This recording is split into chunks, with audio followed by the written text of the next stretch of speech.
പ്രാവശ്യമെങ്കിലും ലേബർ റൂമിലോ അതിന്റെ പരിസരത്തോ പേഷ്യന്റോ അല്ലെങ്കിൽ ബൈസ്റ്റാൻഡറോ ആയിട്ട് പോയിട്ടുള്ളവർ കേൾക്കാൻ സാധ്യതയുള്ള ഒരു ടേമാണ് ബേബി സ്റ്റക്കായി എമർജൻസി ആയിട്ട് ഡോക്ടർ സിസേറിയൻ പറയുന്നത്. ഈ സ്റ്റക്ക് എന്നുള്ളതുകൊണ്ട് ഗൈനക്കോളജിസ്റ്റ് മീൻ ചെയ്യുന്നത് എന്താണെന്ന് നമുക്കൊന്ന് നോക്കാം. അപ്പോൾ ഏകദേശം സെർവിക്സ് ഫുള്ളി ഡയലൈറ്റ് ആയിട്ട് 1-2 മണിക്കൂറിനുള്ളിൽ ഈ ബേബി നോർമലായിട്ട് ഡെലിവറി ആകാത്ത ആ അവസരത്തിലായിരിക്കും ഡോക്ടർ എമർജൻസി ആയിട്ട് സിസേറിയൻ നിർദ്ദേശിക്കുന്നത്. അപ്പോൾ ചില അവസരങ്ങളിൽ നമുക്ക് ഈ വാക്യൂം അല്ല ഫോർസെപ്സിന്റെ ഒക്കെ സഹായത്തോടെ ബേബിനെ നമുക്ക് ഡെലിവറി ആക്കാൻ പറ്റുമായിരിക്കും. പക്ഷെ ചിലപ്പോൾ അതും പറ്റാതെ വരുമ്പോഴത്തേക്കും ഡോക്ടർ ബേബി സ്റ്റക്കാണ്, എമർജൻസി ആയിട്ട് സിസേറിയൻ വേണം എന്നുള്ളത് പറയുന്നത്. അപ്പോൾ എന്തുകൊണ്ടാണ് ഈ സ്റ്റക്ക് ഉണ്ടാകുന്നത്?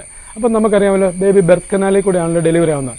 അപ്പോൾ ചില സമയത്ത് ഈ പെൽവിസ് ഭയങ്കര കൺട്രാക്റ്റഡ് ആയിരിക്കും, പിന്നെ ചെറിയ പെൽവിസ് ആയിരിക്കും. അപ്പോൾ അതൊക്കെ നമുക്കൊരു ലേറ്റ് സ്റ്റേജിലോ അല്ലെങ്കിൽ മിഡിൽ സ്റ്റേജിലേക്ക് നമുക്ക് മനസ്സിലാക്കാൻ പറ്റത്തുള്ളൂ. പിന്നെ ബേബിയുടെ ചില ഹെഡിന്റെ പ്രശ്നങ്ങളൊക്കെ ഉണ്ട്. ചില സമയത്ത് ഹെഡ് വലുതായിരിക്കാം. പിന്നെ നമ്മുടെ ഈ ഹെഡിന്റെ ഫോൾട്ടി പൊസിഷൻസ്, ഈ ഓക്സിപിറ്റോ പോസ്റ്റീരിയർ പൊസിഷൻസ്, അത് ഹെഡ് ബാക്കിലായിട്ട് പ്രസന്റ് ചെയ്യുക. പിന്നെ നമ്മുടെ ഈ ഡീഫ്ലെക്സ്ഡ് ഹെഡ്, പിന്നെ ബേബി ഫേസ് ആയിട്ട് പ്രസന്റ് ചെയ്യുക, പിന്നെ ബ്രോ പ്രസന്റേഷൻ തുടങ്ങിയ അവസരങ്ങളിലൊക്കെ ആയിരിക്കും ഈ സ്റ്റക്ക് ഓഫ് ലേബർ ഉണ്ടാകാനുള്ള സാധ്യത. അപ്പോൾ നമുക്കിത് ഇനിഷ്യൽ പാർട്ടിലൊന്നും നമുക്ക് ചിലപ്പോൾ മനസ്സിലാക്കാൻ വലിയ വിഷമമായിരിക്കും.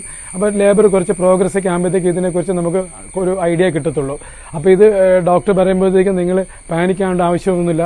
പക്ഷേ ചില സമയങ്ങളിൽ നമ്മുടെ ബൈസ്റ്റാൻഡേഴ്സ് ഒക്കെ ചിലപ്പോൾ പാനിക്കാവും, ചിലപ്പോൾ പേഷ്യൻസ് പാനിക്കാവും. പക്ഷേ അതിന്റെ കാരണം വെച്ചാൽ ഇനിഷ്യലി കുഴപ്പമൊന്നുമില്ലെന്ന് പറയുന്നതായിരിക്കും. പെട്ടെന്നായിരിക്കും എമർജൻസി ആയിട്ട് ഡോക്ടർ വന്ന് ബൈസ്റ്റാൻഡറൊക്കെ വിളിച്ചത് ഈ കാര്യം പറയുന്നത്.